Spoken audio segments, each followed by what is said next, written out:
BA part first के विद्यार्थियों का वेलकम। आज का हमारा टॉपिक है राजनीतिक विकास के लक्षण, उसके प्रतिमान और उसकी अवस्थाएं। इससे पहले जो हमने वीडियो बनाया था उसमें राजनीतिक विकास का अर्थ देखा था और लुशियन पाई ने किस तरीके से राजनीतिक विकास को परिभाषित किया था वो हमने देखा था। आज हम सर्वप्रथम राजनीतिक विकास के लक्षण या विशेषताओं को देखते हैं। देखिए, सैमुअल हंटिंगटन ने अपनी पुस्तक political order in changing societies में प्राचीन देशों में प्रचलित राजनीतिक विकास के सिद्धांतों की भी चर्चा की है और ये बताया है कि राजनीतिक विकास को आधुनिकीकरण एवं औद्योगिकीकरण का पर्यायवाची नहीं माना जा सकता है। उसने राजनीतिक विकास को संस्थानीकरण के रूप में मानने पर बल दिया है और राजनीतिक विकास के लिए संस्थाओं के निर्माण को उचित माना है। हंटिंगटन के अनुसार राजनीतिक विकास का अर्थ है राजनीतिक संगठनों और क्रियाविधियों का संस्थानीकरण। यहाँ संस्थानीकरण का सरल अर्थ है किसी राजनीतिक व्यवस्था की संरचनाओं एवं क्रियाविधियों में अनुकूलता, जटिलता, स्वायत्तता तथा संबद्धता के गुणों का उच्च मात्रा में होना चाहिए। अनुकूलनता का अर्थ है कि राजनीतिक व्यवस्था में ऐसी प्रक्रिया व क्षमता का विकास कि वह अपने सामने आने वाली समस्याओं व चुनौतियों का सामना कर सके, अर्थात राजनीतिक व्यवस्था अपने पर्यावरण के साथ सामंजस्य स्थापित कर सके।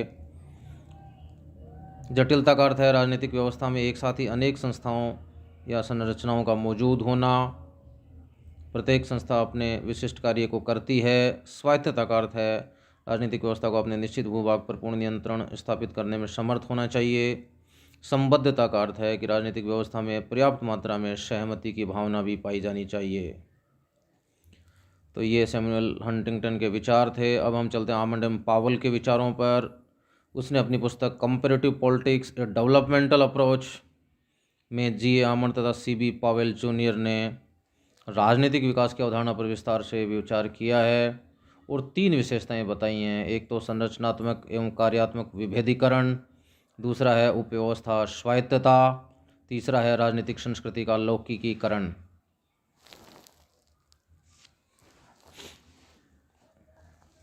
आमंड व पावेल का मत है कि संरचनाओं की भूमिका में विशिष्टीकरण तब उत्पन्न होता है जब राजनीतिक व्यवस्था में सत्ता का विवेकपूर्ण विकेंद्रीकरण होता है। इसके साथ अब हम लुशियन पाई के विचार देखते हैं। लुशियन पाई ने अपनी जो पुस्तक है एस्पेक्ट ऑफ पॉलिटिकल डेवलपमेंट, उसमें 3 लक्षण बताए हैं: समानता, समता और विभेदीकरण। तो इस तरीके से ये इसकी विशेषताएं हो गई। अब हम चलते हैं राजनीतिक विकास की अवस्थाओं पर, उनको हम चरण भी कह सकते हैं। सबसे पहले सैमुअल हंटिंगटन के विचार देखेंगे। हंटिंगटन ने राजनीतिक विकास की 3 अवस्थाएं बताई हैं। प्रशासन का तर्कसंगत होना, दूसरी है राजनीतिक कार्यों में विभेदीकरण, तीसरा है बढ़ती हुई सहभागिता। आमंड और पावेल ने जो है उसकी 4 अवस्थाएं बताई हैं। पहली है राज्य निर्माण की अवस्था, दूसरी है राष्ट्र निर्माण की अवस्था, तीसरी है सहभागिता की अवस्था और चौथी है वितरण की अवस्था। ऑर्गनेस्की ने जो है राजनीतिक विकास के 4 प्रमुख अनुक्रमिक अवस्थाएं बताई हैं जो इस प्रकार से हैं। पहला है प्रारंभिक या आदिम प्रकार के एकीकरण की राजनीति, दूसरी है औद्योगिकरण की राजनीति, तीसरा है राष्ट्रीय लोक कल्याण की राजनीति और चौथा है समृद्धि या प्रचुरता की राजनीति। तो इस तरीके से राजनीतिक विकास की अवस्थाओं को हमने देखा। अब चलते हैं राजनीतिक विकास के सूचक पे कि वो संकेतक कौन से हैं जिससे राजनीतिक विकास के होने का पता चलता है। वो लक्षण, वो indicators. The world handbook of political and social indicators के अनुसार राजनीतिक विकास के प्रमुख सूचक जो है निम्नलिखित हैं, जैसे कि राष्ट्रीय संस्थाओं की आयु, शिक्षा पर होने वाला व्यय, सुरक्षा पर होने वाला व्यय, सैन्य शक्ति, आंतरिक सुरक्षा बल, सरकारी अनुशासनियाँ, कार्यकारी व्यवस्थाएं, अनियमित कार्यकारी तबादले या स्थानांतरण, प्रेस की स्वतंत्रता, मतदान में भाग लेने वालों की संख्या, चुनावों में अनियमितताएं जो गड़बड़ियाँ होती हैं, दलीय गुटबाजी, विरोध प्रदर्शन, दंगे उपद्रव, सशस्त्र आक्रमण, आंतरिक हिंसा से जो मौतें होती हैं, डेथ्स फ्रॉम डोमेस्टिक वायलेंस, कार्यपालिका की अवधि का नवीनीकरण, बाहरी हस्तक्षेप, ये इसके इंडिकेटर्स हैं। अब हम चलते हैं राजनीतिक विकास के उपकरणों पर चलते हैं, अभिकर्ताओं पर चलते हैं। इसको भी हम पॉइंट वाइज देखते हैं। पहला है क्रांतिकारी नेता। क्रांतिकारी नेता का प्रथम कार्य केंद्रीय सत्ता को इतना अधिक मजबूत बनाना होता है कि राजनीतिक व्यवस्था की सभी संरचनाएं उसके नियंत्रण को स्वीकार करें। इसके साथ ही उसे राजनीतिक विकास की ऐसी मूल्यात्मक नीतियों एवं योजनाओं को तेज़ी से लागू करना होता है जो सार्वजनिक हित की वृद्धि करने वाली हों। सामान्यतः ये मानते हैं कि क्रांतिकारी नेतृत्व को परंपरा एवं आधुनिकता के मध्य का रास्ता अपनाना चाहिए। इससे उसे अभिजन वर्ग का सहयोग मिल जाता है और उसके स्वयं के प्रभाव में भी वृद्धि हो जाती है। दूसरा है राजनीतिक दल। आधुनिक राष्ट्र राज्यों में राजनीतिक दल को राजनीतिक विकास का एक अच्छा साधन माना जाता है। प्रजातांत्रिक राजनीतिक व्यवस्था में राजनीतिक दलों के माध्यम से राजनीतिक नेतृत्व का विकास होता है। राजनीतिक विकास की दृष्टि से शासक वर्ग के लक्ष्यों एवं जन आकांक्षाओं के बीच सामंजस्य स्थापित होता है तथा राजनीतिक दलों के माध्यम से ही राजनीतिक विकास में जन भागीदारी का भी विस्तार होता है। अब हम चलते हैं नेक्स्ट पे। यह है सैनिक शासन। द्वितीय विश्व युद्ध के बाद स्वतंत्र हुए देशों में राजनीतिक लोकतंत्र की सफलता ने राष्ट्रीय संकटों को जन्म दिया है और इसके समाधान के लिए अनेक देशों में सेना ने सत्ता पर सीधे अधिकार किया है। इन देशों में राष्ट्रीय एकता एवं अखंडता की रक्षा में तथा अर्थव्यवस्था के आधुनिकीकरण में सेना ने बहुत महत्वपूर्ण भूमिका निभाई है। नेक्स्ट जो है वो है आधुनिक नौकरशाही। नौकरशाही जैसा कि हमको पता है, जो प्रशासक वर्ग होता है, जो राजनीतिक कार्यपालिका द्वारा निर्मित जो कानून हैं, नियम हैं, उनको क्रियान्वित करने की जिम्मेदारी निभाता है, वो नौकरशाही कहलाती है। इसको अधिकारी तंत्र भी कहते हैं, इंग्लिश में ब्यूरोक्रेसी कहते हैं। आधुनिक नौकरशाही का सामान्य से अर्थ है ऐसे सार्वजनिक कर्मचारी जिनकी सेवा में भर्ती उनकी योग्यता, क्षमता एवं प्रतियोगिता के आधार पर होती है। आधुनिक नौकरशाही राजनीतिक व्यवस्था में स्थायी कार्यपालिका की भूमिका को निभाती है। यद्यपि ये राजनीतिक कार्यपालिका के अधीन कार्य करती है, किंतु लोकतंत्र में नौकरशाही राजनीतिक मामलों में तटस्थ रहती है। आधुनिक नौकरशाही विभागीय पद्धति के आधार पर ही कार्य करती है और सार्वजनिक अधिकारी तथा कर्मचारी अपने विभागीय कार्यों के विशेषज्ञ होते हैं। नेक्स्ट जो है वो है राष्ट्रीयता की भावना।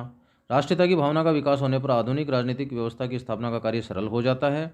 इस भावना के परिणाम स्वरूप नागरिकों की स्थानीय एवं परंपरागत व्यवस्थाओं के प्रति परंपरागत भक्ति व निष्ठा कमजोर होती है और संपूर्ण राष्ट्र के प्रति भक्ति व निष्ठा का विकास होता है। नेक्स्ट जो है वो है लोकतांत्रिक विकेंद्रीकरण तथा जनभागीदारी। राजनीतिक सत्ता का विकेंद्रीकरण राजनीतिक विकास का एक महत्वपूर्ण साधन है। जब स्थानीय स्वायत्तशासित संस्थाओं की स्थापना होती है, राजनीति में जनभागीदारी में स्वतः ही बढ़ोतरी हो जाती है। इन संस्थाओं के माध्यम से स्थानीय नागरिक स्वयं ही अपनी स्थानीय मांगों एवं आवश्यकताओं की संतुष्टि के लिए क्रियाशील होते हैं। स्थानीय स्तर पर नागरिकों के विभिन्न वर्गों में सामाजिक एवं राजनीतिक अंतःक्रिया में वृद्धि होती है, जिसके परिणाम स्वरूप परंपरागत मूल्यों एवं व्यवस्थाओं के स्थान पर क्रमशः आधुनिक मूल्यों एवं व्यवस्थाओं की स्थापना होने लगती है। तो इस तरीके से ये थे। अब हम नेक्स्ट जो उस पर चलते हैं वो है राजनीतिक विकास की समस्याओं पर। देखिए, अधिकांश विकासशील देशों के राजनीतिक विकास की एक गंभीर समस्या ये है कि उनका जो इलीट वर्ग है, इलीट वर्ग का मतलब वो वर्ग जो निर्णय निर्माण में अपनी हिस्सेदारी निभाता है, राजनीतिक व्यवस्था के ढांचे के बारे में उनमें आम सहमति नहीं होती और अतः अनेक देशों में समय समय पर राजनीतिक व्यवस्था में परिवर्तन का क्रम चलता रहा है। नेक्स्ट जो है समस्या है विकासशील देशों की राजनीतिक व्यवस्थाएं साधनहीन हैं और उनकी कार्य कुशलता एवं क्षमता सीमित है, अतः ये बढ़ती मांगों एवं आकांक्षाओं की पूर्ति में असफल रही हैं। नेक्स्ट समस्या है अनेक विकासशील देशों में पृथकतावादी अथवा क्षेत्रवादी आंदोलन चलते रहते हैं। कुछ देशों में विभिन्न धार्मिक अथवा नस्लीय समूह में हिंसात्मक दंगे भी होते हैं। अनेक विकासशील देशों में एक समुदाय द्वारा दूसरे समुदायों पर सामूहिक हिंसक आक्रमण किया जाता है। नेक्स्ट जो है अनेक विकासशील देशों में राजनीतिक व आर्थिक भ्रष्टाचार में अत्यधिक वृद्धि हुई है। राजनीतिक माफिया एवं भूमिगत अपराधियों के संरक्षक बन गए हैं। नेक्स्ट जो है अनेक विकासशील देशों में लोकतांत्रिक शासन पद्धति को अपनाया गया है, किंतु इनमें से अधिकांश देशों में लोकतंत्र के कुशल संचालन की परिस्थितियों का अभाव है। नेक्स्ट जो है अधिकांश विकासशील देशों में योग्य, दक्ष एवं कर्तव्यपरायण प्रशासकों की संख्या भी सीमित है। नेक्स्ट जो है अधिकांश विकासशील देशों की सामाजिक संरचना ऐसी होती है जो राजनीतिक विकास पर विपरीत प्रभाव डालती है।